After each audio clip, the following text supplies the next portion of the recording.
வணக்கம். நம்ம மாயம் ஸ்டுடியோஸ் யூடியூப் சேனல்ல ஒரு நாளைக்கு 5 வீடியோஸ் போஸ்ட் பண்ணிட்டு இருக்கோம். எல்லா வீடியோஸ்க்கான நோட்டிஃபிகேஷன் உங்களுக்கு வரணும்னாக்கா சேனலை சப்ஸ்கிரைப் பண்ணிட்டு கீழே ஒரு பெல் ஐகான் இருக்கும், ஆல் நோட்டிஃபிகேஷன். அதை கிளிக் பண்ணிடுங்க. அதை கிளிக் பண்ணா மட்டும்தான் நான் போடுற வீடியோஸ் ஒன்று நீங்க பார்க்க முடியும். அண்ட் மாயம் ஸ்டுடியோஸ் போலவே மாயம் பக்தி அண்ட் மாயம் லைஃப் ஸ்டைல் இந்த சேனல்ஸையும் சப்ஸ்கிரைப் பண்ணிடுங்க. சப்ஸ்கிரைப் பண்ணிட்டு மறக்காம பெல் ஐகானை கிளிக் பண்ணிடுங்க, ஆல் நோட்டிஃபிகேஷன் கொடுத்துருங்க. யூடியூபை தாண்டி அடுத்தடுத்த அப்டேட்ஸ் நீங்க தெரிஞ்சுக்கணும் அப்படின்னா நம்ம மாயம் ட்ரெண்ட்ஸ் ஃபேஸ்புக் பேஜை ஃபாலோ பண்ணிடுங்க. கூடவே மாயம் ஸ்டுடியோஸ் 9 என்ற இன்ஸ்டாகிராம் பேஜையும் ஃபாலோ பண்ணிக்கங்க. இது எல்லாத்துக்கான லிங்க்ஸையும் கீழே டிஸ்கிரிப்ஷன் பாக்ஸ்ல கொடுத்துருக்கேன். நன்றி, வணக்கம். Big topic with Karthik Mayakumar. அசம்பிளியில் கிட்டத்தட்ட ஸ்டாண்டப் காமெடி நிறைய நடக்குது. பொதுவாக காரசாரமாக அனல் பறக்கல விவாதம். ஆனால் இந்த முறை சிரிப்பல பெருசாக எழ ஆரம்பிச்சிருக்கு. இதை பற்றியும் சிஎம் விஜய் அவர்கள் குலுங்கி சிரிச்சாங்களே, அதுக்கு ஒரு டிஎம்கே எம்எல்ஏ காரணமாக இருந்திருக்காருல, இது எல்லாத்த பற்றி தான் பார்க்க போகிறோம். நிகழ்ச்சிக்குள்ள போகலாம்.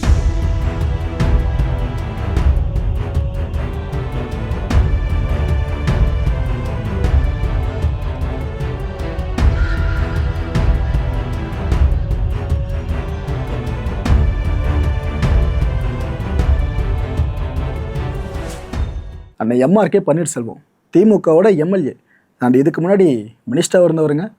அவர் அவையில் எழுந்து என்ன பேச ஆரம்பித்தார்னா, எங்களோட 5 வருஷம் ஆட்சியில் விவசாய போராட்டமே இல்லைன்ற மாதிரி அணித்தரமாக சொன்னாப்புல. நீங்கள்லாம் ரிலாக்ஸாக இருக்கிறத பார்க்கறதுக்கு ரொம்ப ஆச்சரியமாக இருக்குன்னாரு. யாரை? தாவேக்காவினர் இருக்காங்களே, அவங்கள பார்த்துட்டு சொல்கிறாங்க. ரெண்டாவது, இவங்க அரசியல் அனுபவம் ரொம்ப கொண்டவங்களா, ஆப்போசிட்டில் இருக்கவங்க புது வரவாக இருக்கவங்களா தாவேக்கால, அதை மனசில் வச்சு சொல்லியிருக்காப்புல. அதான் இவ்வளோ பிரச்சனை போயிட்டு இருக்கு, பட் நீங்கள்லாம் இவ்வளோ கூலாக இருக்கிறத பார்க்குறப்ப ஆச்சரியமாக இருக்குது. புஷி ஆனந்த் எப்போவுமே பிஸியாகவே இருக்காரு, இனிமே தான் உங்களுக்கு தெரிய போகுது பாருங்க அப்படின்றாரு. இது ஆக்சுவலாக வஞ்சப்போகை சனி மாதிரி தான் எடுத்துக்க முடியும். வாழ்த்தவும் செய்கிறாரு, கொஞ்சம் பின்னாடி பாருங்க என்ன நடக்க போகுதுன்னு அப்படின்னு சொல்கிற மாதிரி இருக்குது. விடியல் பயண திட்டத்தோட பேரை மாற்றிட்டீங்களே. ஆக்சுவலாக இந்தியாவில் 45% பெண்கள் வேலைக்கு போகிற மாநிலம் தமிழ்நாடு தான். அந்தளவுக்கு விஷயத்துக்கு உந்துகோல இருந்தது இந்த திட்டம் தான். அதுக்கு பேரை மாற்றிட்டீங்கன்னு அண்ணன் கஷ்டப்படவும் செஞ்சார். இதுக்கப்புறம் அமைச்சர் புஷி ஆனந்த் அவர்கள், அமைச்சர் செங்கோட்டையன் அவர்கள் அவங்க எழுந்து பதிலும் கொடுக்க ஆரம்பித்தாங்க. இந்த பதிலை கேட்டால் கண்டிப்பாக சிரிப்பீங்க. சபாநாயகர் சிரிச்சாச்சு, சிஎம் விஜய் அவர்கள் சிரிச்சாச்சு. ஏன்னா அவரால் கண்ட்ரோல் பண்ண முடியல சிஎம்மால். நம்ம சிஎம் அப்படி உட்கார்ந்து கெத்தா அப்படி நினச்சாலும் அவையில் பேசுறதா நடக்கிறதெல்லாம் பார்க்குறப்ப ஆட்டோமேட்டிக்காக ஒரு மனுஷன் சிரிப்பு வரல, அவர் கண்ட்ரோல் பண்ணி சிரிச்சுக்கிட்டு இருக்காருங்க. ஆக இப்போ விவசாயிகளும் மகிழ்ச்சியாக இருந்தார்கள். 5 ஆண்டு காலத்தில் விவசாயிகளும் மகிழ்ச்சியாக இருந்தார்கள். இங்கே இருக்கின்ற விவசாய பெருமுறைக்கு சொன்னால் இங்கே முன்னாள் அமைச்சர் ஓபிஎஸ் அவரும் விவசாயம் தான் அடிக்கிற ஓஎஸ் மணி அடிக்கடி சட்டமன்ற எதிர்ச்சியங்களுக்கு பட்ஜெட் காலத்தில் ஆலோசனை கூடுவார்கள். இன்னும் சொல்ல போனால் பாட்டாளி கட்சி நம்முடைய ஐயாவும் சரி, அன்புமணியாவும் சரி, நிழல் பட்ஜெட் போடுவாங்க. இந்த சிவகுமாரா பட்ஜெட் இந்த நிழல் பட்ஜெட்டை பார்த்து நாங்கள் சோறு சார் பிடிச்சோம். 40 நிமிஷம் ஆயிடுச்சு. நிழல் பட்ஜெட் போடுவாங்க. அதையெல்லாம் நாங்கள் வாங்கி அதில் உள்ள கருத்துக்களை நாங்கள் கேட்டு இங்க இருக்கின்ற உங்க ஆட்சிக்கு முட்டு கொடுக்கின்ற தலைவர்கள்லாம் இப்ப இங்க உங்களை பற்றி பேசுகின்றார்கள். அப்பா எங்களெல்லாம் பேச தூக்கி ராஜேஷ் அவங்க கருத்துக்கு பாராட்டுவார். ராஜேஷ் எங்களை பாராட்டுவார் வேளாண் பட்ஜெட்ல. அதே சிவகுமார பாராட்டுவார், ராமச்சந்திரன் பாராட்டுவார், இங்கே கம்யூனிஸ்ட் மாரிமுத்து, அதே போல நாகை மாலிக்கு பேசுவார், பாராட்டு பேசுவார்கள். அண்ணன் செங்கோட்டை தான் பேசல. உறுப்பினர் இந்த முட்டு கொடுத்த வார்த்தையை மட்டும் நான் நினைக்கிறேன். வாழைக்கு நாங்க ஒரு திட்டம் சேர்த்திருக்கோம், வாழைக்கு முட்டு கொடுக்க திட்டம் நாங்க கொடுத்தோம். அதுக்கு வாழைக்கு முட்டு கொடுக்க திட்டம் எங்களுக்கு நாங்க போடல. அது இப்ப இந்த திட்டத்தை அறிவிச்சிருக்கீங்க, ஆர்டிகல்ச்சர் டிபார்ட்மெண்ட்ல கொடுக்கிற திட்டம். அது போல இந்த ஆட்சிக்கு முட்டு கொடுத்துட்டார்கள். சொல்லக்கூடாது, ஆட்சின்னு சொல்ல போனா அந்த வார்த்தை வேணாம். வேற வார்த்தை உங்களுக்கு தெரிந்தால் வேறு வார்த்தை தெரிந்தால் வேறு வார்த்தை சொல்லுங்க. நீங்க அறநிலையத்துறை அமைச்சர் மாண்புமிகு பேரவை தலைவர் அவர்களே, மாண்புமிகு உறுப்பினர் அவர்கள் எவ்வளவு அழகாக ஒரு திரைக்கதையை தயார் பண்ணுவாருன்னு நான் இன்னைக்குதான் தெரிஞ்சுக்கிட்டேன். அழகான திரைக்கதையெல்லாம் பேசிக்கிட்டு இருந்தார். அதுவும் விவசாயிகள் மகிழ்ச்சியாக வாழ்ந்தார்கள் 5 ஆண்டுகள்ல போற போக்குல ஒரு திரைக்கதை வசனம் ஒண்ணு சொன்னாரு. போன ஆட்சியிலாம் நீங்க பாத்தீங்கன்னா பல இடங்கள்ல விவசாயிகள் 309 கோடிக்கு நீங்க நெல் சேமிப்பு கிடங்கள் அமைப்பீங்கன்னு சொன்னீங்களே, என்ன ஆச்சுன்னு பல இடங்கள்ல கேட்டுக்கிட்டு இருந்தாங்க. தஞ்சாவூர்லயே அண்ணன் எல்லாம் கேட்டிருப்பாங்கன்னு நினைக்கிறேன். அப்ப அதெல்லாம் என்ன ஆச்சுன்றத பத்தி சொல்லல. வாகன போக்குவரத்து இருக்கு பாத்தீங்களா, அந்த கொள்முதல் செய்து விட்டு வாகன போக்குவரத்து செய்யக்கூடிய பல்வேறு முறைகேடுகள் நடந்ததாக விவசாயிகள் எல்லாம் போராட்டம் பண்ணாங்க. அதெல்லாம் அண்ணன் கண்ணுக்கு வரவே இல்லையா என்னன்னு தெரியல. கரும்புக்கு ஒரு விலை நிர்ணயம் செய்துவிட்டு, கரும்புக்கு ஒரு விலை நிர்ணயம் அரசாங்கம் செஞ்சா அந்த விலைக்கு கீழே இன்னொரு விலையை அதிகாரிகள் நிர்ணயம் செய்து கருது கொள்முதல் செய்ததாகலாம் அன்னைக்கு விவசாயிகள் போராடினாங்க, பிரச்சனை பண்ணாங்க. அதையும் அண்ணன் மறந்துட்டாரு போல. இப்படி ஐயா விவசாயிகள் சொன்னதான் சொல்றேன், இப்படி எல்லாம் நடந்துகிட்டு இருந்துச்சு. இதுல அண்ணா அழகா சொன்னாரு யார் யாரெல்லாம் விவசாயிகள்னு சொன்னாரு. அதுல ஒரு முக்கியமான விவசாயி அண்ணன் மறந்துட்டாரு. எல்லாரும் விவசாயிகள் அண்ணன் ஒவ்வொருத்தரை பத்தியும் சொல்லும் போது ஒரு முக்கியமான விவசாயியை மறந்துட்டாரு. கரும்பு தோட்டத்துக்குள்ள கான்கிரீட் போட்டு நடந்த விவசாயியை பத்தி அண்ணன் சொல்ல மறந்துட்டாரு. அப்ப இவங்க சொல்ற கதையெல்லாம் எப்படி இருக்குதுன்னா, சர்க்கரையை எறும்பு தின்னுருச்சு, சாக்க கரையான் தின்னுருச்சுன்னு சொல்ற மாதிரி இருக்குது ஒரு கதையெல்லாம். மாண்பு உறுப்பினர், நேற்று நடந்த ஒரு முக்கிய விவாதத்தினுடைய குறிப்புகளெல்லாம் நான் ஆய்வு செய்தேன். அதில் நீக்கப்பட வேண்டிய பகுதிகள் நீங்கள் எது குறித்து நீக்கப்பட வேண்டும் என்று கோரினீர்களோ அதெல்லாம் நீக்கப்பட்டிருக்கிறது என்பதை நான் தெரிவித்துக் கொள்வேன். இன்றும் இப்போது மாண்புமிகு அறநிலையத்துறை அமைச்சர் பேசிய பேச்சுகளில் அவை குறிப்பிலிருந்து நீக்கப்பட வேண்டிய பகுதியில் இருந்தால் மட்டுமே அதை பார்த்து ஆய்வு செய்து நீக்குவேன். நாங்களாம் அமைச்சராக இருக்கும்போது இப்பயும் சரி, கலைஞராக இருக்கும்போது சரி, முதல்ல ஸ்டாலின் இருந்தப்போ எங்களுக்கெல்லாம் மந்திரிக்கெல்லாம் ஒரு பதப்பதப்பு இருக்கும். காலையிலே 5-6 மணிக்கெல்லாம் போகணும். காலையில் 6 மணிக்கு 7 மணிக்கு இல்லை 8 மணிக்கு வந்தால் தான் தாண்டினாதான் எங்களுக்கு நிம்மதியாக இருக்கும். ஏன்னா பேப்பரில் காலையிட்டு கலைஞராலும் சரி, எங்களுடைய முதலமைச்சர் அந்த இங்கே முதல்வராக இருந்தாலும் சரி, அவரை செய்தித்தாளை பார்த்துவிட்டு, தொலைக்காட்சியை பார்த்துவிட்டு, அந்தந்த துறையினுடைய அதிகாரிகளுக்கு நேரடியாக அவர் எங்களுடைய இங்கே முதல்வராக இருந்த அண்ணன் தளபதி அவர்கள் பேசுவார்கள். அந்த துறை அமைச்சரை தொடர்பு கொண்டு இந்த இடத்துல இந்த பிரச்சனை, கலெக்டர்களுக்கும் டென்ஷன். ஆக நாங்கள் டென்ஷன்லேயே 5 ஆண்டு காலம் இருந்தோம். 5 ஆண்டு காலம் இருந்தாலும் 5 ஆண்டு காலம் டென்ஷனாக நாங்கள் மக்களுடைய பிரச்சனை. ஆக நீங்களாம் ரிலாக்ஸாக இருக்கீங்க, அதான் ஆச்சரியமாக இருக்குது. எங்களுக்கு ரிலாக்ஸாக இருக்கீங்க, நீங்களாம் ரிலாக்ஸாக இருக்கீங்க, நாங்களாம் டென்ஷனாக இருந்தால் இந்த ஐஏஎஸ் இருக்கின்ற மேடையில் இருக்கின்ற இங்கே மக்கள் இருக்கின்ற அதிகாரிகள்லாம் டென்ஷனாக இருப்பாங்க. மாண்பு நீர்வளத்துறை அமைச்சர் அவர்கள்.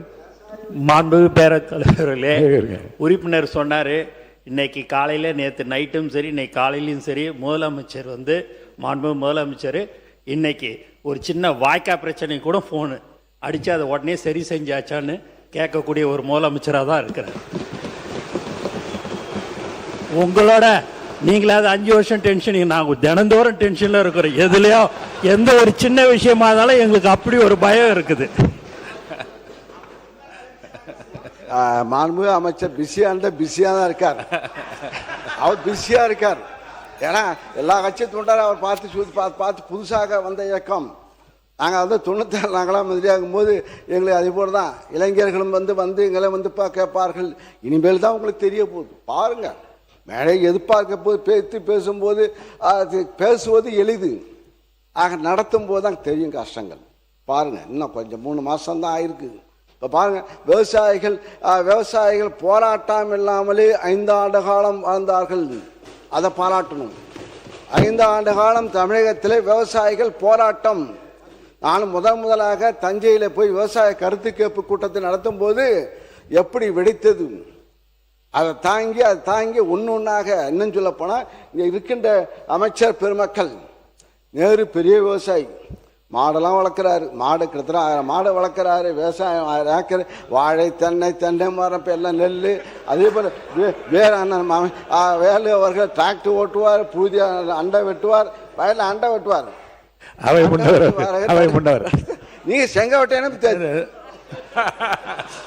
மாண்பு பேரவைத் தலைவர் அவர்களே, மாண்பு உறுப்பினர்களை சிக்கலுக்கு விட்டு விடக்கூடாது. ஏனென்றால் சீலிங் இருக்கிறது, அதில் மாட்டி விடக்கூடாது.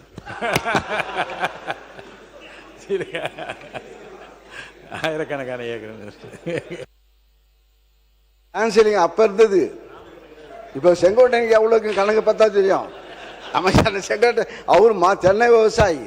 அவர் போன சட்டத்துறை அமைச்சர் அவர்கள். பேரவைத் தலைவர் அவர்களே, மாண்புமிகு உறுப்பினர் போற போக்கில் அப்படியே நகைச்சுவையோட சிரிச்சுக்கிட்டே போராட்டங்கள் இல்லாத ஒரு ஆட்சின்னு சொன்னாரு. போன ஆட்சியில விவசாயிகள் போராட்டம் பண்ணி அவங்க மேல குண்டாஸ் போட்ட அரசு போன அரசு. எத்தனை பேர் குண்டாஸ் போட்டு அவர்கள் எவ்வளோ கஷ்டப்பட்டாங்கன்னு தெரியும். விவசாயிகள் போராட்டம் கடுமையாக அடக்கப்பட்டது, எல்லா இடத்துலையும் அடக்கப்பட்டது. அவ்வளோ வழக்குகள் இன்னும் நிலுவையில் இருக்குது.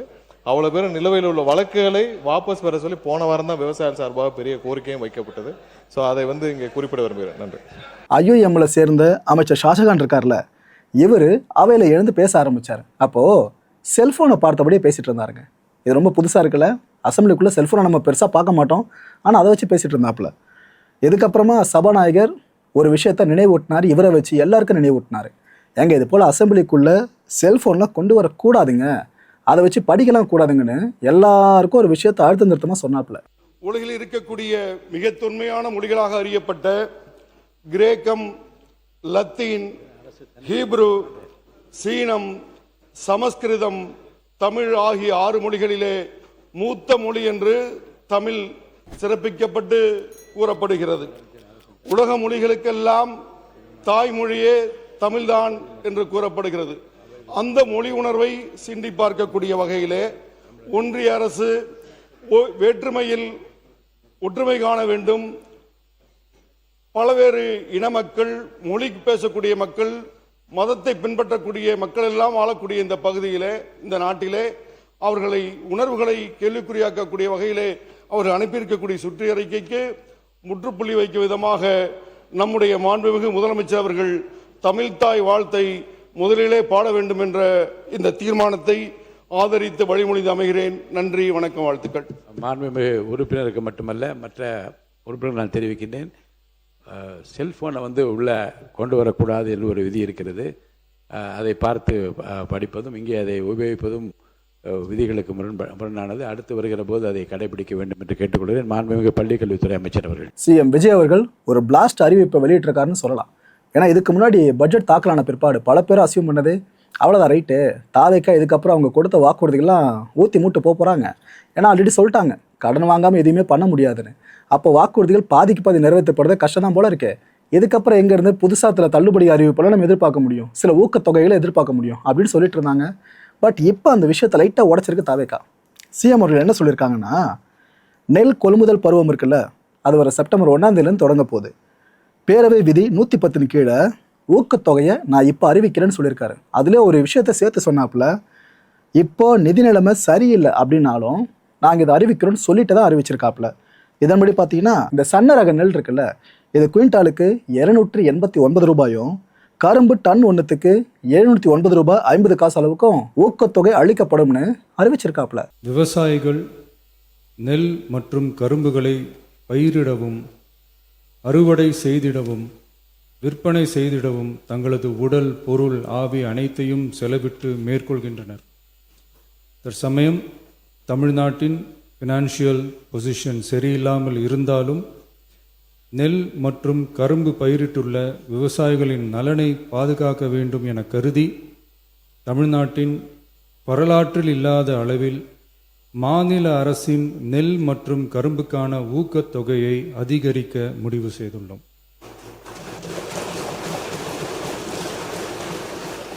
நெல் கொள்முதல் பருவம் வரும் செப்டம்பர் 1ஆம் தேதி தொடங்க இருப்பதால் குறைந்தபட்ச ஆதரவு விலையுடன் மாநில அரசின் ஊக்கத்தொகையாக சன்னரக நெல்லுக்கு குவிண்டால் ஒன்றுக்கு ரூபாய் 289 மற்றும் பொது ரக நெல் ஒன்றுக்கு ரூபாய் 159 என உயர்த்தி சன்னரக நெல் ரூபாய் 2750 பொது ரக நெல் ரூபாய் 2600 என வழங்கப்படும். மாநில அரசு நெல்லுக்கான ஊக்கத்தொகையினை ஓராண்டில் 156 ரூபாய்க்கு மேல் உயர்த்தி வழங்குவது வரலாற்றில் இதுவே முதல் முறையாகும். அதேபோல 2025-26 கரும்பு அரவை பருவத்தில் சர்க்கரை ஆலைகளில் பதிவு செய்து கரும்பு வழங்கும் விவசாயிகளுக்கு ஒன்றிய அரசு மெட்ரிக் டன் ஒன்றுக்கு ரூபாய் 3290.50 நிர்ணயம் செய்துள்ளது. அதற்கு மேல் தமிழ்நாடு அரசால் சிறப்பு ஊக்கத்தொகையாக டன் ஒன்றுக்கு 709 ரூபாய் வழங்கப்படும். இதன் மூலம் விவசாயிகளுக்கு டன் ஒன்றுக்கு 4000 ரூபாய் கரும்பு விலையாக கிடைக்கப்பெறும். கடந்த 5 ஆண்டுகளில் கரும்பிற்கான சிறப்பு ஊக்கத்தொகை 156 ரூபாய் மட்டுமே உயர்த்தி வழங்கப்பட்ட நிலையில் தற்போது முதல் ஆண்டிலேயே 360.50 ரூபாய் உயர்த்தப்பட்டுள்ளது என்பதையும் இம்மாமன்றத்தில் குறிப்பிட விரும்புகிறேன். மாநில அரசால் கரும்பு சிறப்பு ஊக்கத்தொகையாக மெட்ரிக் டன் ஒன்றுக்கு ஓராண்டில் 134 ரூபாய்க்கு மேல் வழங்கப்படுவது வரலாற்றில் இதுவே முதல் முறையாகும். நமது அரசு எப்போதும் விவசாயிகளை ஒருபோதும் விட்டுவிடாமல் அவர்களோடு தோளோடு தோள் கொடுத்து விவசாயம் சிறக்கவும் ஊரக வாழ்வாதாரம் சிறக்கவும் என்றும் உறுதுணையாக இருக்கும். நன்றி. இதையெல்லாம் தாண்டிய முக்கியமான ஒரு தீர்மானங்க தனி தீர்மானம். சிஎம் அவர்களால் கொண்டு வரப்படிச்சு. இட் மீன்ஸ் அரசே கொண்டு வந்திருக்க தீர்மானம் தான் நம்ம கன்சிடர் பண்ணணும். தமிழ்த்தாய் வாழ்த்து இருக்குல்ல, இந்த பாடலை அரசு நிகழ்ச்சிகளில் முதல்ல பாடணும். இது சார்ந்த தனி தீர்மானம் தான். இந்த தீர்மானத்துக்கு உங்களுக்கே தெரியும் எந்த கட்சி எதிர்ப்பு தெரிவிக்காது. அப்படி ஒரு கட்சி எதிர்ப்பு தெரிவிக்குதுன்னா அதை மக்கள் ஓரங்கட்ட ஆரம்பிச்சிருவான்னு கண்டிப்பாக நீங்களே அறிஞ்சது தான். பேரவையில் சிஎம் அவர்கள் இந்த தனி தீர்மானத்தை கொண்டு வந்த கையோடு என்னென்ன பேசினார்னா, தமிழ்னா கெத்து, தமிழ்னா பவர், ஒரு பேரே வரலாறுன்னு அங்கே மென்ஷனாக இருக்குது. தமிழ் தான் நம்மளோட உயிர், நம்மளோட உணர்வு. தமிழ்த்தாய் வாழ்த்து தமிழ்நாட்டில் முதல் இடத்துல இருக்கணும். அதில் எந்த மாற்று கருத்தும் எங்களுக்கும் கிடையாது. தமிழ்த்தாய் வாழ்த்துக்கு முதலிடம் அளிக்கிறது தான் மாநில உரிமைன்னு பேசியிருக்காரு. ஆக்சுவலாக இதே ஸ்டாண்டு தான் டிஎம்கே எடுத்தாங்க, ஏடிஎம்கே எடுத்தாங்க, இப்போ தாவேக்காவும் எடுத்திருக்காங்க. தாவேக்கா அரசு ஒருபோதே இதில் சமரசமே செய்யாதுன்னு அவர் இங்கே அஷூரன்ஸே கொடுத்துருக்காப்புல. மொழி எப்பவும் தொடர்புக்கான ஒன்று தான், இல்லைன்னு யாரும் மறுக்கவே முடியாது. உலகத்தில் இருக்க எல்லா மொழிக்கும் இது பொருந்தும், அதையும் யாரும் மறுக்க முடியாது. ஆனால் நம்ம தமிழ் வெறும் மொழி மட்டுமல்ல, பேசினா வர்ற ஓசை மட்டுமல்ல, திரும்பவும் சொல்கிறேன், தமிழ் ஒரு மொழி மட்டுமில்லை, அது நம்ம உயிர், அது நம்ம உணர்வு.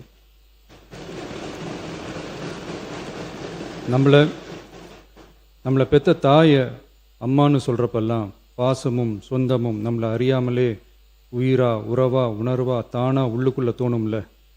அதே மாதிரி ஏன் இன்னும் ஒரு படி மேலே போயே சொல்லலாம், தமிழ்னு சொன்னாலே எப்படி இருக்கும், என்ன ஆகும்னு சொல்லவா வேணும். தாய் எப்படி ஒரு மிகப்பெரிய புனிதமோ அப்படிதாங்க தாய்மொழியும். அதுலேயும் நம்ம தாய்மொழி தமிழ்மொழி இப்படி சொல்கிறதே போதும், எல்லாருக்கும் நம்ம தாய்மொழி உணர்வை பற்றி புரியும்னு நினைக்கிறோம். நம்ம தாயே நமக்கு மிகப்பெரிய புனிதம்னா நம்ம எல்லாருக்குமான தமிழ்த்தாய் பற்றி சொல்லவா வேணும். தாயை போற்றுகிற வாழ்த்துகிற தமிழ்நாட்டு மண் தமிழ்த்தாய் வாழ்த்து எப்படி விட்டுரும்? விடாது, விடவும் மாட்டோம். மாண்புமிகு பேரவைத் தலைவர் அவர்களே, நம்ம தமிழ்த்தாய் வாழ்த்த 1891 எழுதின மனோன்மணியம் சுந்தரனார் நம்ம தமிழ் மொழியவே தமிழ் தாய்னு சொல்லி உயர்வா பாடினார். இந்திய துணை கண்டத்தை இந்திய ஒன்றியத்தை அழகிய முகமாக சொன்ன மனோன்மணியம் சுந்தரனார் அந்த முகத்தோட நெத்தியில் வைக்கிற பொட்டு தான் திலகம் தான் தமிழ் நாடுன்னு சொன்னார். இந்தியாவோட நெற்றியில் இருக்கிற பொட்டு மாதிரி ஒரு வெற்றி பொட்டு தான் நம்ம தமிழ்நாடு.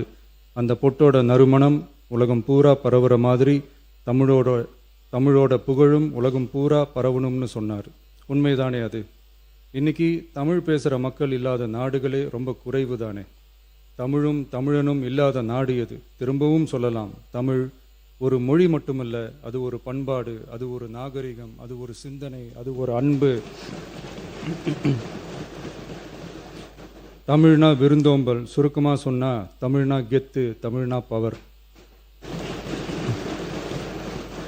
அந்த தமிழோட புகழ சொல்கிற தமிழ்த்தாய் வாழ்த்தில் அனைத்து உலகமும் இன்பமுறன்னு சொல்லி உலகத்தையே நம்ம தமிழ் உயர்த்தி பிடிக்குதே தவிர எந்த மொழியையும் எந்த மதத்தையும் எந்த இனத்தையும் ஏன் எந்த ஒரு தனி மனுஷனை கூட தாழ்த்தி பேசலை, யாரையும் கொஞ்சம் கூட காயப்படுத்தலை. மாண்புமிகு பேரவைத் தலைவர் அவர்களே, நம்ம ஒவ்வொருத்தருக்கும் தனித்தனியாக ஒரு பேர் இருக்கும். ஒரு கூட்டத்தில் நம்ம பேரை சொல்லி யாரும் கூப்பிட்டா நாம் ஒருத்தர் மட்டும்தான் திரும்பி பார்ப்போம். ஆனால் தமிழ்னு சொன்னால் ஒட்டு மொத்தமாக நாம் எல்லாருமே திரும்பி பார்ப்போம்ல. அப்படி நம்ம எல்லாருக்கும் இருக்கிற பொது பேரு தானே அது. நமக்கு தமிழ்னு அடையாளத்தை கொடுத்ததே தமிழ் தானே. ஒரு பேரு, ஒரு சொல்லே, ஒரு மிகப்பெரிய வரலாறுனா அது நம்ம தமிழ் தான். அந்த தமிழை உயர்த்தி பிடிக்கிற தமிழை பின்னாடி தள்ளினா தமிழ்நாடு எப்படி பொறுத்திருக்கும்? ஒரு கட்சிக்கு பிரச்சனைனா சம்பந்தப்பட்ட அந்த கட்சி மட்டும்தான் போராடும். ஆனால் தமிழ்னு சொன்னால் ஒட்டுமொத்த தமிழ்நாடும் ஒன்றா வந்து நிற்கும். அதனால தான் சொல்கிறோம், தமிழ்னா உயிர், தமிழ்னா உணர்வு. உலகத்தில் தோன்றிய பல மொழிகள் காலப்போக்கில் மறைஞ்சு போய் இருக்குன்னு சொல்லுவாங்க. ஆனால் நம்ம தமிழ் காலகாலமாக நிலைச்சி நீடிச்சு நிற்கிற ஒன்று. தமிழில் என்ன இல்லைங்க, இலக்கணம் இலக்கியம்னு பல ஆயிரம் வருஷமாக இருக்கிறது நம்ம தாய் மொழிக்குத்தானே.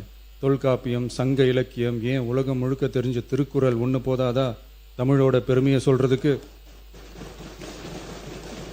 இவ்வளவு பெருமை கொண்ட தமிழ் மொழியோட ஒரு அடையாளம் தான் நம்ம தமிழ்தாய் வாழ்த்து. ஒட்டுமொத்த இந்தியாவோட பன்முகத்தன்மையை உயர்த்தி பேசுகிற தமிழ்தாய் வாழ்த்து நம்ம ஊரில், நம்ம தமிழ்நாட்டில் முதல் இடத்துல தான் இருக்கணும்.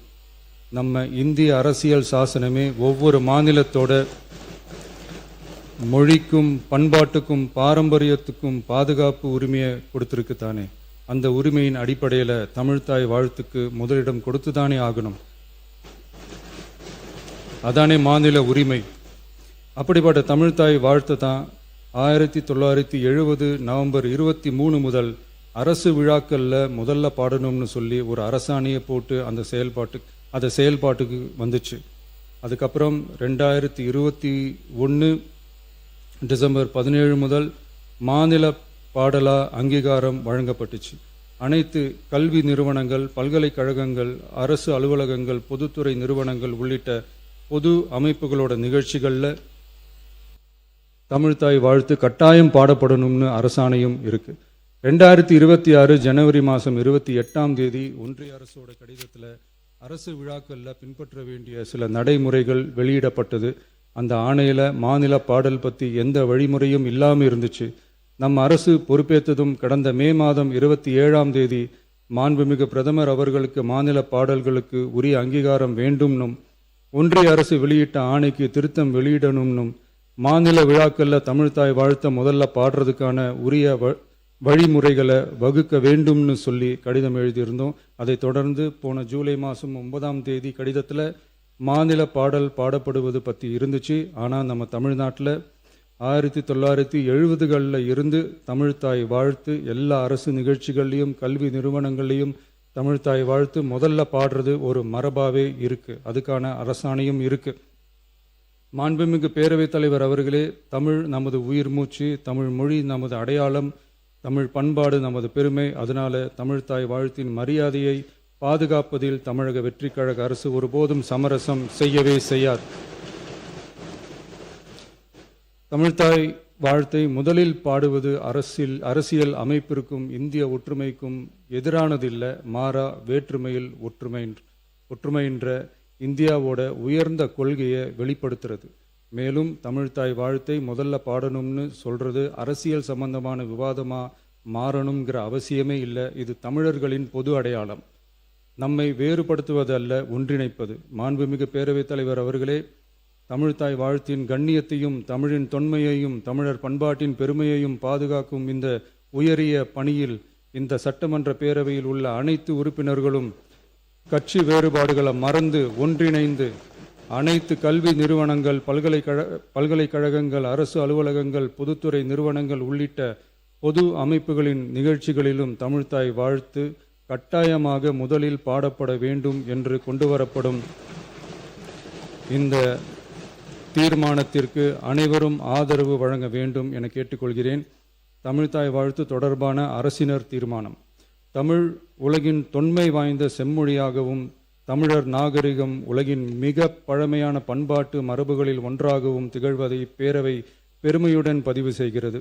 மனோன்மணியம் சுந்தரனார் அவர்களால் 1891 எழுதப்பட்ட மனோன்மணியம் என்ற நாடக நூலின் பாயிரத்திலிருந்து எடுக்கப்பட்ட தமிழ்தாய் வாழ்த்து 1970 நவம்பர் 23 முதல் அரசு விழாக்களில் முதலில் பாடப்பட வேண்டும் என அரசாணை வெளியிடப்பட்டு செயல்பாட்டுக்கு வந்துள்ளது. 2021 டிசம்பர் 17 முதல் மாநில பாடலாக அதிகாரப்பூர்வ அங்கீகாரம் வழங்கப்பட்டு தமிழ்நாட்டில் அமைந்திருக்கும் அனைத்து கல்வி நிறுவனங்கள், பல்கலைக்கழகங்கள், அரசு அலுவலகங்கள், பொதுத்துறை நிறுவனங்கள் உள்ளிட்ட பொது அமைப்புகளின் நிகழ்ச்சிகளிலும் நிகழ்வு தொடங்குவதற்கு முன் தமிழ்த்தாய் வாழ்த்து கட்டாயம் பாடப்படும் என்று ஆணையிடப்பட்டுள்ளது. இந்நிலையில் ஒன்றிய அரசின் உள்துறை அமைச்சகத்தால் 2026 ஜூலை மாதம் 9ஆம் தேதிய கடிதத்தில் மாநில பாடல் பாடப்படுவது குறித்து தெரிவிக்கப்பட்டுள்ளது. தமிழ்நாட்டில் 1970களில் இருந்து அனைத்து அரசு நிகழ்ச்சிகளிலும் கல்வி நிறுவனங்களிலும் தமிழ்த்தாய் வாழ்த்து பாடல் முதலில் பாடப்படுவது மரபுத்தன்மையாகவும் அரசாணைகளின் வாயிலாகவும் பின்பற்றப்பட்டு வருகிறது. ஆகவே தமிழ்த்தாய் வாழ்த்து தமிழ் மொழிக்கும் தமிழர் பண்பாட்டிற்கும் செலுத்தப்படும் மரியாதையின் வெளிப்பாடாகும் என்பதை இப்பேரவை வலியுறுத்துகிறது. இந்திய அரசியலமைப்பு வழங்கியுள்ள மொழி மற்றும் பண்பாட்டு உரிமைகளின் அடிப்படையில் தமிழ்நாட்டின் பண்பாட்டு அடையாளத்தை நிலைநிறுத்தும் வகையில் தமிழ்நாட்டில் அமைந்திருக்கும் அனைத்து கல்வி நிறுவனங்கள், பல்கலைக்கழகங்கள், அரசு அலுவலகங்கள், பொதுத்துறை நிறுவனங்கள் உள்ளிட்ட பொது அமைப்புகளின் நிகழ்ச்சிகளிலும் நிகழ்வு தொடங்குவதற்கு முன் தமிழ்த்தாய் வாழ்த்து கட்டாயம் முதலில் பாடப்பட வேண்டும் என தமிழ்நாடு சட்டமன்ற பேரவை ஏகமனதாக தீர்மானிக்கிறது என்ற தீர்மானத்தை நான் முன்மொழிகிறேன். அனைத்து கட்சிகளை சார்ந்த உறுப்பினர்களும் இந்த தீர்மானத்தை ஒருமனதாக நிறைவேற்றி தர வேண்டுகிறேன். நன்றி, வணக்கம். திமுக எம்எல்ஏ கோவி செழியன் இருக்கார்ல, இவர் என்னென்ன சொன்னாப்புல இந்த தனி தீர்மானத்தை பற்றி, நாங்கள் இந்த தனி தீர்மானத்தை ஏற்றுக்கிறோம்னு சொல்லிட்டாங்க. திமுகவினர் எல்லாமே ஏற்றுக்கிறதா பொருள் மக்களே சொல்லியாச்சா? தமிழ்த்தாய் வாழ்த்து பாடலை அரசு அலுவலகங்களில் பாடுறதுக்கு அரசாணையை வெளியிட்டது கலைஞர் தான். மனோன்மணியம் பல்கலைக்கழகத்தில் தமிழ்த்தாய் வாழ்த்து 3வது இடத்துக்கு போச்சு. அந்த டைமில் தான் இந்த தீர்மானமே கொண்டு வரப்பட்டுச்சுங்க அப்படின்னு ஃப்ளாஷ்பேக் ஓப்பன் பண்ண ஆரம்பிச்சிட்டாங்க. பேரவைத் தலைவர் அவர்களே, முதலமைச்சர் அவர்களால் கொண்டு வரப்பட்டிருக்கிற தமிழ்த்தாய் வாழ்த்து பாடல் குறித்த தனி தீர்மானத்தை திராவிட முன்னேற்ற கழகத்தின் சார்பில் நான் வழிமொழிகிறேன், ஆதரிக்கிறேன். இந்த சொற்றொடரை நான் பயன்படுத்துவதற்கு காரணமாக இருந்த எங்கள் ஆருயிரண்ணன் கழகத்தின் தலைவர் தளபதி அவர்களுக்கும், வாய்ப்பினை வழங்கிய எதிர்க்கட்சி தலைவர் ஆருயிரண்ணன் உதயநிதி ஸ்டாலின் அவர்களுக்கும், சட்டப்பேரவை துணைத் தலைவர் மற்றும் கொறடா அவர்களுக்கும் திராவிட முன்னேற்ற கழகத்தின் சார்பில் நன்றியை தெரிவித்துக் கொள்கிறேன். ஒரு பாயிண்ட்டை ஒருத்தர் சொல்லலாம், திரும்ப இன்னொருத்தர சொன்னால் அது போர் அடிச்சிடும்ல. அமைச்சர் விஸ்வநாதன் இருக்கார்ல, இவர் எழுந்து பேச ஆரம்பித்தார். அந்த மனோன்மணியம் பல்கலைக்கழகம் விஷயம் இருக்குல்ல, ஏற்கனவே கோவி செழியன் சொன்னது, அது இவரை எடுத்து மேற்கொள்ளிட ஆரம்பித்தார். ஆனால் தமிழ் என்னமா வார்த்தைகள் விளையாடுதுன்றீங்க அவர் பேசுகிறப்ப. ஓகே, அமைச்சரை உடனடியாக நிறுத்திட்டாப்புல சபாநாயகர் அவர்கள். எங்க தீர்மானத்தை வரவேற்று மட்டும் பேசுனா பொருத்தமாக இருக்கும்ட்டாங்க. எதுக்கு திரும்ப திரும்ப ஃப்ளாஷ்பேக் போகணுன்ற மாதிரி தான் அவர் ஸ்டாப் பண்ணிட்டார். தமிழ் மொழி பலவாறாக பல உரைகளிலும் நடைமுறைகளிலும் அறியப்பட்டிருக்கிறது. தேனாய் தீம்பழமாய் சுவை சேர் கரும்பாய் பால் அமுதம் தானாய். தேனாய் சுவை சேர் கரும்பாய் தீம்பழமாய் பால் அமுதம் தானாய். வானாய் கால் அனலாய் புனலாய் அதில் வாழ் புவியாய். ஆனால் தமிழே தமிழ் மகனே, தமிழகத்தின் முதல்வரே, நீங்கள் கொண்டு வந்திருக்கிற தனி தீர்மானம் 8.5 கோடி தமிழக மக்களால் முழுமையாக இன்று ஏற்றுக்கொள்ளப்பட்டிருக்கிறது. தேனாய் தீம்பழமாய் சுவைசேர் கரும்பாய் பாலமுதம் தானாய். வானாய் கால் அனலாய் புனலாய் அதில் வாழ் புவியாய். ஆனால் தமிழே, எங்களுக்கு ஆறுதல் தந்தாய் தமிழே, தமிழக முதல்வரே என்று மீண்டும் ஒரு முறை உங்களை வாழ்த்துகிறேன், பாராட்டுகிறேன், கடமைப்பட்டிருக்கிறேன். இந்த அவை சான்றோர்கள், அறிஞர் பெருமக்கள், அவையோர்கள், முன்னாள் முதலமைச்சர்கள், பல்வேறு தலைவர்கள் இந்த அவையிலே உரையாற்றி இருக்கிறார்கள். ஆனால் இந்த அவையிலே உயர்கல்வித்துறையினுடைய அமைச்சர் என்கிற முறையில் எனக்கு வழங்கப்பட்டிருக்கிற வாய்ப்பை நான் பெருமையாக பார்க்கிறேன். மாண்புமிகு பேரவை தலைவர் அவர்களே, இந்த தமிழ்த்தாய் வாழ்த்து ஜூலை 28ஆம் தேதி மனோன்மணியம் சுந்தரனார் பல்கலைக்கழகத்திலே ஏற்பட்ட தமிழுக்கு ஏற்பட்ட ஒரு அவமானமாக மாண்புமிகு அமைச்சர்கள் தீர்மானத்தை வரவேற்று மற்றும் நீங்கள் பேசுவது பொருத்தமானதாக இருக்கும். ராஜ்மோகன் அவர்களை இப்போ அமைச்சராக பார்க்குற எல்லாருமே ஒரு காலத்தில் அவரை ஒரு நல்ல யூடியூபராகவும் பார்த்துட்டு இருந்தீங்க. அந்தளவுக்கு வார்த்தைகள் பயன்பாடு சூப்பராகவும் இருக்கும், அதில் மாற்று கருத்து இல்லை. அப்பேற்பட்ட அமைச்சர் ராஜ்மோகன் அவர்கள் சட்டப்பேரவைக்குள்ள எகெயின் ஒரு யூடியூபராக மாறின அப்படிங்க இருக்கும். அந்தளவுக்கு ஸ்பீச் கொடுத்தா எப்படி இருக்கும், பேசியிருக்காப்புல. உண்மையிலேயே தமிழ்தாய் வாழ்த்தை பற்றி அக்கா பிரித்து வழக்கம் கொடுத்தாரு. அதை பார்க்குறப்ப ரைட்டு, அண்ணன் பழைய யூடியூபர் மோடுக்கு போயிட்டாரு நம்மளுக்கே தோணும். தாயே தமிழே வணக்கம், தாய் பிள்ளை உறவம்மா உனக்கும் எனக்கும். உலகத்தில் உள்ளவர்கள் தங்கள் பிள்ளைகளுக்கு தங்கள் தாய்மொழியில் பெயர் வைப்பார்கள். ஆனால் தங்கள் தாய்மொழியவே தங்கள் பிள்ளைகளுக்கு பெயராக வைக்கக்கூடிய கூட்டம் இந்த தமிழ் கூட்டம்.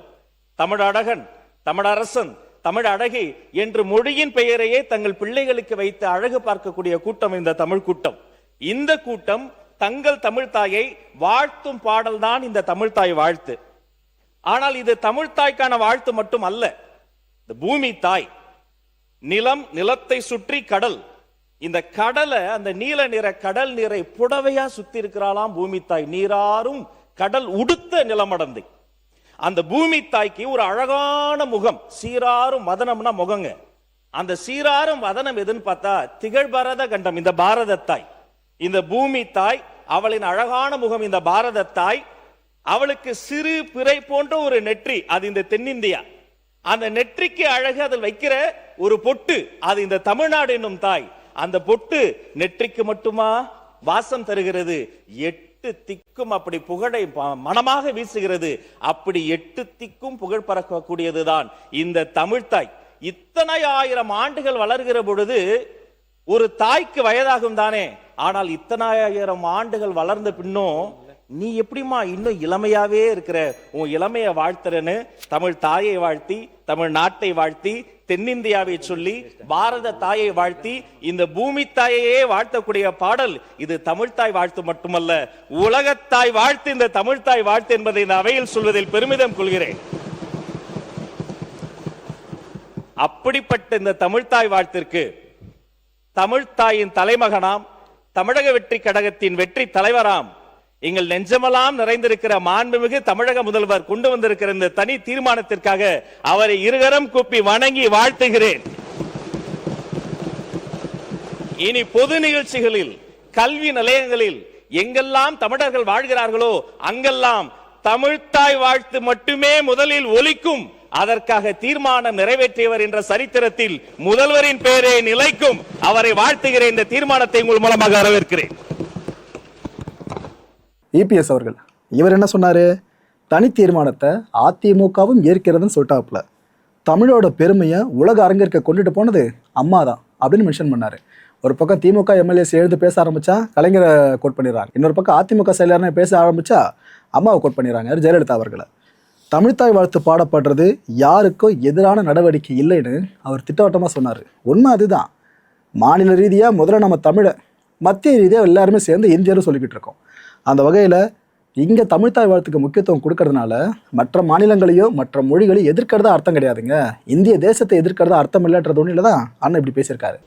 அரசியலில் நமக்குள் 1000 கருத்து வேறுபாடுகள் இருக்கலாம். ஆனால் தமிழ் என்று வரும்போது நாம் அனைவரும் தமிழர்கள். தமிழின் உரிமை என்று வரும்போது இந்த பேரவை ஒரே குரலில் ஒலிக்க வேண்டும். அந்த அடிப்படையில் தமிழ்நாட்டில் அமைந்திருக்கும் அனைத்து கல்வி நிறுவனங்கள், பல்கலைக்கழகங்கள், அரசு அலுவலகங்கள், பொதுத்துறை நிறுவனங்கள் உள்ளிட்ட பொது அமைப்பின் நிகழ்ச்சிகளிலும் நிகழ்வு தொடங்குவதற்கு முன் தமிழ்தாய் வாழ்த்து கட்டாயம் முதலில் பாடப்பட வேண்டும் என்ற இந்த அரசின் தனி தீர்மானத்தை அனைத்து இந்திய அண்ணா திராவிட முன்னேற்ற கழகத்தின் சார்பாக முழு மனதோடு ஆதரிக்கின்றேன். தமிழ் வாழ்க, தமிழர் வாழ்க, தமிழ்நாடு வளர்க. நன்றி, வணக்கம். இவ்வளோ விஷயங்களை கடந்து தமிழ்தாய் வாழ்த்து தீர்மானம் இருக்குல்ல, இது ஒரு மனதாக நிறைவேற்றப்பட்டுருச்சு. ஏன்னா எல்லா கட்சிகளும் கிட்டத்தட்ட ஓகே சொல்லிட்டாங்கல்ல. ஆனால் பாஜகவோட ஒற்றை எம்எல்ஏ இருக்கார்ல, பாஜகவை ரெப்ரசன்ட் பண்ணி அசம்பிளிக்குள்ளே இருக்க ஒரே ஒரு எம்எல்ஏ அண்ணன் போகராஜன். போகராஜன்னா எதுவுமே பேசலைங்க இந்த விஷயத்தில். அண்ட் குரல் வாக்கெடுப்பு நடந்துச்சுல, அப்போது அண்ணன் எதிர்ப்பு கூட பதிவு பண்ணல. அதான் இங்கே ஹைலைட்டு. தமிழை எதிர்க்கிறவங்க, தமிழர்களை எதிர்க்கிறவங்களா தான் தமிழ்நாட்டில் இருக்க மக்களால் பார்க்கப்படுவாங்க. இல்லை எந்த மாற்று கருத்தும் உங்களுக்கு வேண்டாம். மக்கள் இந்த கான்டென்ட்டை பொறுத்திருக்க நம்மளாம் சிந்திக்க வேண்டியது ஒரே ஒரு விஷயம் தான். புகழ்ச்சி செஞ்சு நேரத்தை வீணடிச்சிட்டு இருக்காம ஆக்கப்பூர்வமான வாதங்கள் இருக்குல்ல, இதை பேரவைக்குள்ள அரங்கேற்றினா சிறப்பாக இருக்கும். எதுக்கு யார் யார் மனசு வச்சு சொல்கிறேன்னு புரிஞ்சிருக்கேன்னு நினைக்கிறேன். இன்க்ளூடிங் டிவிக்கு எல்லாரும் சேர்த்து தான் சொல்கிறேன். ஏன்னா இப்போ தான் நம்ம அவங்கள புகழ்ந்து இன்னும் இருக்கிற இடத்த ரொம்ப ஸ்ட்ராங்காக மாற்றிக்க போகிறதில்ல. இதுக்கு முன்னாடி அதிமுக பண்ணாங்க, அந்த எம்எல்ஏ வந்து பேச ஆரம்பித்தாங்கன்னா ஃபுல்லாக தலைவர்களோட புகழை பாடிட்டே இருப்பாங்க. திமுக சைட்லையும் அதே தான் பண்ணாங்க. இப்போ இதே தாவேக்கம் பண்ணுமா என்ன? அடுத்த நிகழ்ச்சி சந்திக்கலாம். நன்றி, வணக்கம். நம்ம மாயம் ஸ்டுடியோஸ் யூடியூப் சேனலில் ஒரு நாளைக்கு 5 வீடியோஸ் போஸ்ட் பண்ணிட்டு இருக்கோம். எல்லா வீடியோஸ்க்கான நோட்டிஃபிகேஷன் உங்களுக்கு வரணும்னாக்கா சேனலை சப்ஸ்கிரைப் பண்ணிட்டு கீழே ஒரு பெல் ஐக்கான் இருக்கும், ஆல் நோட்டிஃபிகேஷன், அதை கிளிக் பண்ணிடுங்க. அதை கிளிக் பண்ணால் மட்டும்தான் நான் போடுற வீடியோஸ் ஒன்று நீங்கள் பார்க்க முடியும். அண்ட் மாயம் ஸ்டுடியோஸ் போலவே மாயம் பக்தி அண்ட் மாயம் லைஃப் ஸ்டைல் இந்த சேனல்ஸையும் சப்ஸ்கிரைப் பண்ணிடுங்க. சப்ஸ்கிரைப் பண்ணிட்டு மறக்காம பெல் ஐக்கானை கிளிக் பண்ணிடுங்க, ஆல் நோட்டிஃபிகேஷன் கொடுத்துருங்க. யூடியூபை தாண்டி அடுத்தடுத்த அப்டேட்ஸ் நீங்க தெரிஞ்சுக்கணும் அப்படின்னா நம்ம மாயம் ட்ரெண்ட்ஸ் ஃபேஸ்புக் பேஜை ஃபாலோ பண்ணிடுங்க. கூடவே மாயம் ஸ்டுடியோஸ் 9 என்ற இன்ஸ்டாகிராம் பேஜையும் ஃபாலோ பண்ணிக்கங்க. இது எல்லாத்துக்கான லிங்க்ஸையும் கீழே டிஸ்கிரிப்ஷன் பாக்ஸ்ல கொடுத்துருக்கேன். நன்றி.